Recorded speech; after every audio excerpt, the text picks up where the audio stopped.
Good evening. My name is Tom Tenbrick. I'm the superintendent of Jenison Public Schools, and it is my distinct privilege to welcome you to this evening's, as our directors have entitled it, the Fall Chorale Sampler. I think they probably missed the title because they really should have called it the Fall Chorale Spectacular. And you'll know why when this concert is finished this evening. Now, we do have a few people that are still standing in the back, and that makes me feel very bad. And there are seats, so please, if there are some seats by you, if you could just raise your hand and indicate that there are some seats right down here in the front, best seats in the house. We've got a few seats over here. Take a chance, come on down. I'd like everybody to be seated so you can enjoy the concert this evening. We'd like to say we had a standing room only crowd, but not at concerts, so if you can come in and find a seat. Do we have any seats in this area over here yet? Okay, raise your hands up, look at the hands, there are seats there. Thank you for making those seats available for those that are still in need of a seat this evening. At Jenison Public Schools, we like to talk about the fact that we do everything within our power to create world-class programs. We're not satisfied with just having programs that are as good as our neighbors or as good as some other programs in the state of Michigan. We're about building world-class programming for our students. And quite frankly, I'll be very honest with you, we have not arrived at all of our programs. We have a ways to go in many of our programs. But when we talk about our choral program, this is a world-class program. And that is due to the efforts of many, many, many people over many, many years.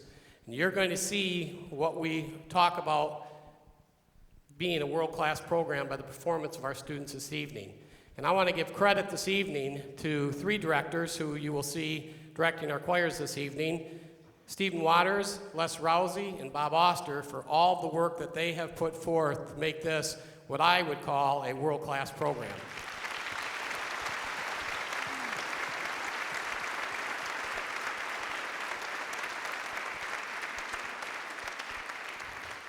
I remember when I first interviewed Stephen Waters to come to Jenison, one of the things that he mentioned to me in that interview is, I get an accompanist, right?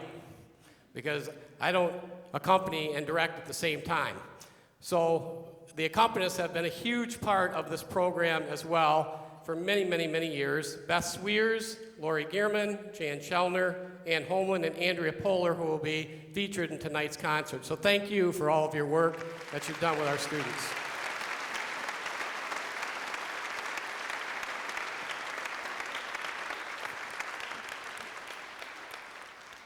You can't have a world-class program if all you focus on is developing voices. Part of what our directors focus on every day with your sons and daughters is helping to build character into their lives, developing that inner character that makes them to be unique and special individuals, to help all of them develop the God-given talents that each of them have. In addition to that, one thing that they emphasize is to teach them about concert etiquette. And since this is our first concert of the year, I thought I would remind you of what concert etiquette involves.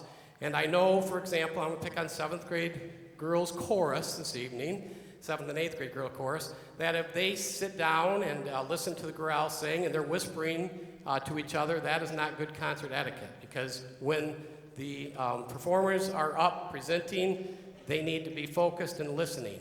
And so we are recording this evening for many, many purposes. So we're going to ask that you make sure that you as well help us with distractions, which means if you have young children that need to be taken out, don't be afraid to take them out, because that does disrupt the concert and also our recording. Cell phones, I don't need to mention cell phones, I hope. Make sure those are silenced or off so that we can have a quick and beautiful performance this evening. We're going to feature over 400 voices in this concert. You're probably wondering how many students are up here and how many are still going to be coming up here for the grand finale. 400 voices, and that's not all of our choral students, because there's a concert that follows this. So if you like what you hear right now, stick around. There's another 45-minute to an hour concert that's going to be coming following this concert, and you're going to hear some of our more advanced choirs and groups as well, and some featured soloists. So I promise you, this is going to be a spectacular evening. And with that, I'm going to introduce our student intern, who's here from Western Michigan University, Bethany Beelen, who is going to direct the Star Spangled Banner with our chorale. And if you would stand with me in recognition of our country with the Star Spangled Banner. And thank you for being here.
Good evening. The first group that you'll see before you actually consists of 4 choirs.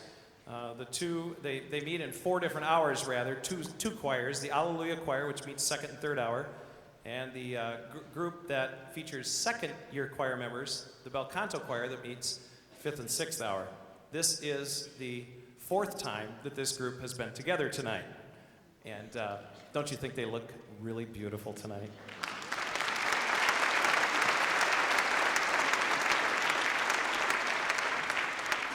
Our first song is a Scottish folk song, and Trey Palma and Tori Russ will introduce it for us.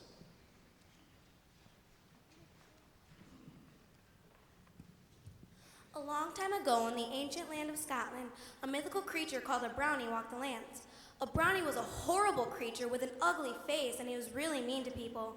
But as time progressed, generations after generations, we now know a brownie as Aiken Drum, a funny little man who lives in the moon. He has a head of cream cheese, a coat made of good roast beef, and pans of haggis bags. Now, we know what cream cheese is, and we know what roast beef is, but what in the world is a haggis bag? Well, a haggis bag was sheep's organs assorted with meat, assorted meat, and it was mushed together with oatmeal, and it was seasoned with seasoning, and it was put into the stomach of the sheep, which was cut open. The stomach of the sheep was cut open, and the meat was put into the stomach. Now they sewed this stomach up and they boiled it, and that's how they ate it. It was pretty gruesome. It was gross.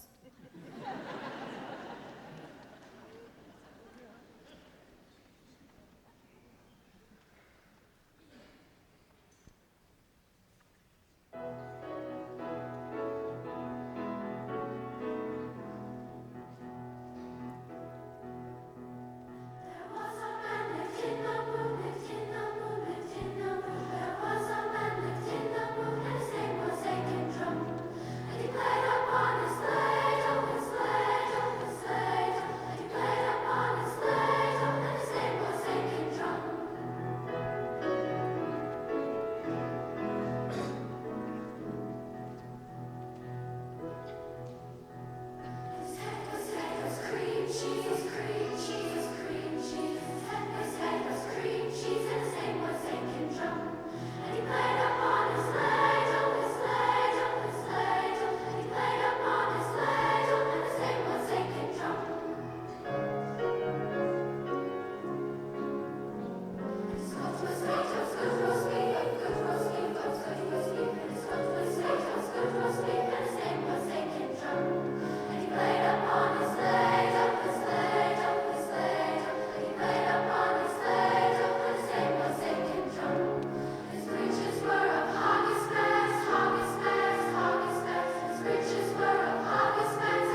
reason that we call this our fall samplers, each group that you see is just going to do one piece. They're going to do one mass piece at the end. The group that you're going to see before you now is our male chorus, primarily of 7th, 8th, and 9th grade young men, some upperclassmen if it's their first year of choir at the high school. This year we have 110 young men in this group. Pretty awesome. All in ties. Looks very good. We tied a lot of them on picture day. The piece that they're going to do is an old Beach Boys tune. It's called Little Deuce Coupe, which refers to a 1932 Ford Coupe. It's a classic hot rod. We did a little bit of a PowerPoint presentation to bring them up to speed on who the Beach Boys were and are. Beach what? And we also talked a little bit about high-performance engines, and we showed them some footage of a 1932 souped-up Ford, about a 700 horsepower, just burning rubber, a big cloud of smoke. Ooh, that was great. We talked about chroming the engines and what lake pipes are, and we talked about what a Thunderbird is and how fast they used to be, and all kinds of really great things that we talked about with this. I understand at parent-teacher conferences, I had one parent who came to me and they said, you know, he's really gotten interested in cars lately. I said, could you tell me when that started? It was about the time we started Little Deuce Coupe. So hopefully we have some young men who are interested in something besides video games out there now. They're going to come before us. We're also going to feature our accompanist, Mrs. Gierman, on piano. Mrs. Sweers was our accompanist for the young ladies. And on our percussionist is Scott Pohler, and they will be conducted by Dr. Oster. Ladies and gentlemen, the Jenison Male Chorus.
While the male chorus is leaving, you should also know a couple other things. That group is team taught by Dr. Oster, Mr. Rousey, and myself.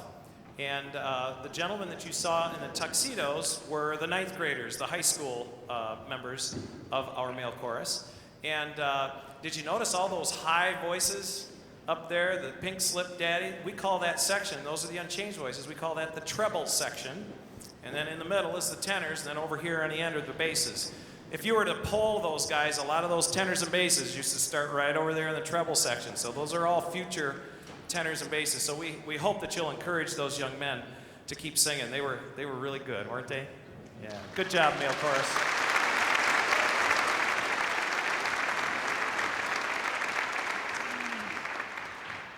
Estelle and Veronica Bennett and their cousin Nedra Talley began singing together and competing in minor competitions as teenagers. One afternoon in 1961, while standing in line for a concert, they were mistaken for another singing trio and had not yet arrived and were taken to the stage. Their performance of Ray Charles' What I Say was so popular that they were offered a record deal. They signed with the Coupe label, and as Ronnie and the Relatives, they released their first single, I Want a Boy. Shortly thereafter, they changed their name to the Ronettes and recorded an album.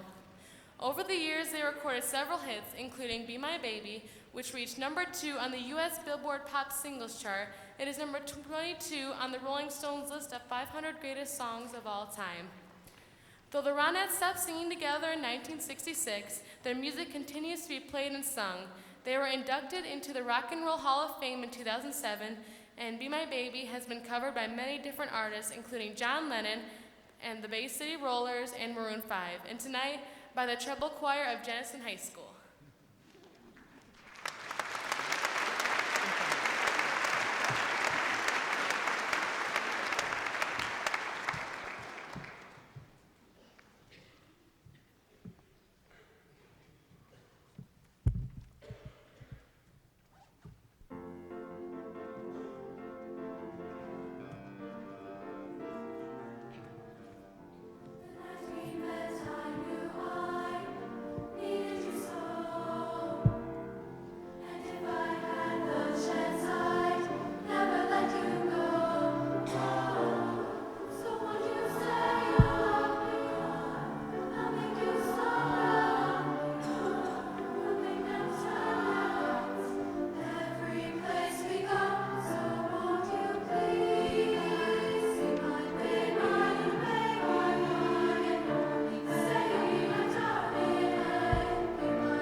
I found it fairly telling. This afternoon, as our student intern, Ms. Beelen, and I were talking, she mentioned, she said, boy, you know, I hope I'm in a situation someday where students are coming as ninth graders and can sing this well and sight read and know how to handle being in a concert and just the whole deportment thing and all of that. And I told her, I said, I hope you do too, but I said, we're not real crazy about giving up our junior high choir director, who we think is probably the best junior high teacher in the nation, in Stephen Waters.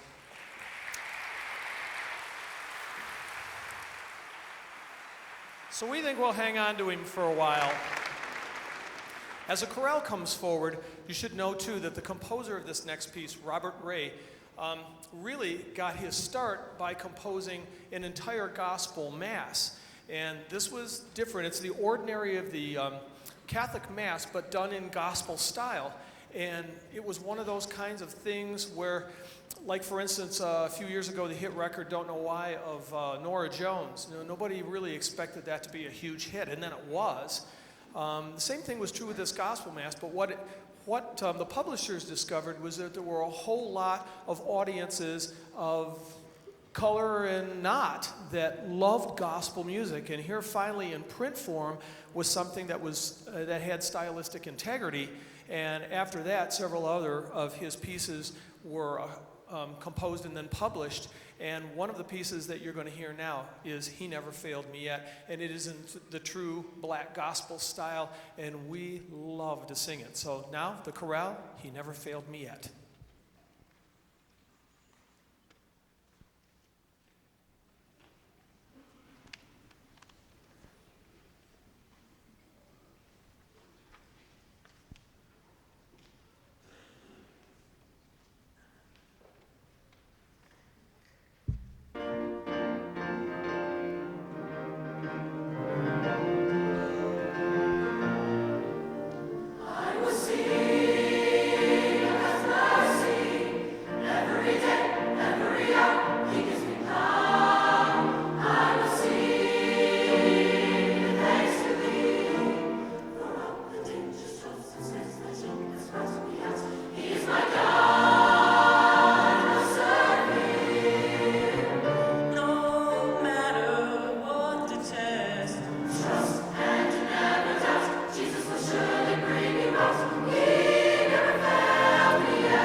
Students, I'm going to cue you as to what you're going to do next, and while you're moving in positions en masse, I'm going to make some announcements to the audience, so make sure that we're moving, even though you're moving massively, move quietly.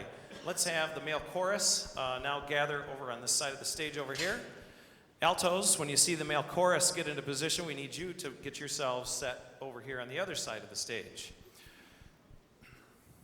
While they're moving, I want to give you just a couple of quick announcements. One of the things I want to talk to you about, audience, is volunteerism. You know, we had a lot of volunteers on task, on the docket tonight, just checking in nearly 400 students. We had, I'll bet you at least 20 volunteers to pull this off. And I'll bet you if you asked every one of them, it was probably a little hectic for a few minutes, but it was a blast to be with these kids. You can tell, they're just great kids to be with. Don't they seem like they're fun? And if you, yeah, they do. I was hoping you'd think that, because they are a lot of fun. If you stop by and talk to either one of us, we're all the three of the directors here, we're very happy working here. We just love working with your kids. They're a lot of fun. You can talk to some of the dads and a couple of the moms who went with the male chorus to Chicago. Altos, you can be moving into position now. Who went to Chicago with us to see the White Sox and to hang out on the Navy Pier. It was a great day. Lots of smiling dads, and that's not normal when you have that many junior high guys all together on a couple of buses. We just had a great time. I had lots of remarks from the dads. Boy, these young men are respectful. Boy, are they fun to be with. And it's like that when you volunteer with the choirs. You know, we need help checking in kids at concerts. We need help when the girls meet. I told you that the 7th and 8th grade group you saw of girls at the beginning, they meet in 4 different hours. For them to get combined rehearsals without taking them out of class, we meet at 7 a.m. in the morning, sometimes after school, and moms volunteer to come in and serve them donuts and juice, give them a little sugar buzz to get going for the day. There are also times on concert day for check-in, and even as we're rehearsing in here for big mass numbers, sometimes we like parent volunteers to kind of help be an extra set of eyes to make sure the kids are doing okay. And of course, when we go tour the elementary concerts, serving them lunch, it's just a blast to be with these kids. The rest of the sopranos can now move to the steps. So you are going to get, many of you will get emails from some of these, we call them choir moms, they're our liaisons. For our male chorus, for the 7th grade guys, Sue Arnson. For the 8th grade guys, Michelle Kapla. For our Alleluia choir, 2nd hour would be Kirsten Vanderwest. 3rd hour is Gail Martini. For our bel canto choir, 5th hour, and 6th hour, Karen Bosch. Our hospitality committee, Amy Herrig and Karen Malin. Our uniform committee, Mindy Renfro and Gina Waters. And our volunteer coordinator for the junior high, Mrs. Pohler, wrote a little note here that we still need a couple of real go-getter 7th grade moms who'd like to learn the ropes about uniforming these lovely young ladies. It's not a ton of work, but it's really important work, and the timing is very important. So if you get an email, shoot back a reply and say, yeah, I'll give it a shot. The kids are a blast to be with. Also, want to really emphasize the reason that all of these great things happen here on stage. That it really looks easy to you out there, but one of the reasons it's so easy is we've got a great music staff to work with in the elementaries. Mrs. Rethamel, Mrs. Schrems, Mrs. Ames, Mr. Ashby. I work with a couple of great guys, Mr. Rousey and Dr. Oster. You have a really dedicated staff and our accompanists who really care about your kids, and we love working with them. We love that. That's one part of your formula for success here. The next part is you have administrators like Mr. Tenbrink and the principals in all the schools who value what we do, not only in the choral program, but the band and the orchestra.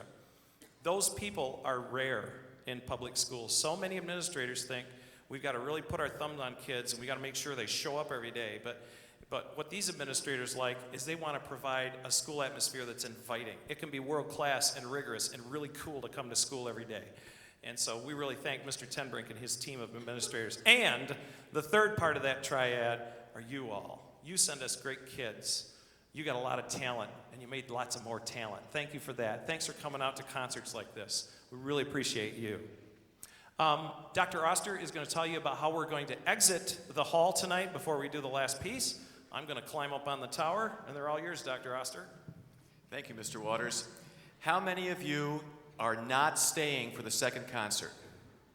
Okay, if you are not staying for the second concert, we are going to ask your indulgence, please, that we want you to come down this way and exit the side entrances. The 3 main entrances back here we're going to have for the new people coming in. And so we'd like to ask you this way, to go out this way. The kids will also, who are not staying, will be exiting through the side tunnels on this side. And if you're not sure where to go, just follow them. But this way we can have the new people come in for the second concert, and we'll pull you out then this way. We want to thank you for coming tonight, and this has to be a record that we're going to be doing the last piece, and it's not even been 40 minutes yet. Come into the second, stay for the second concert. The second concert's going to go equally as fast too. Thank you.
Thanks again for coming. Don't forget your exit procedure out the corners. Students, this half, out that door.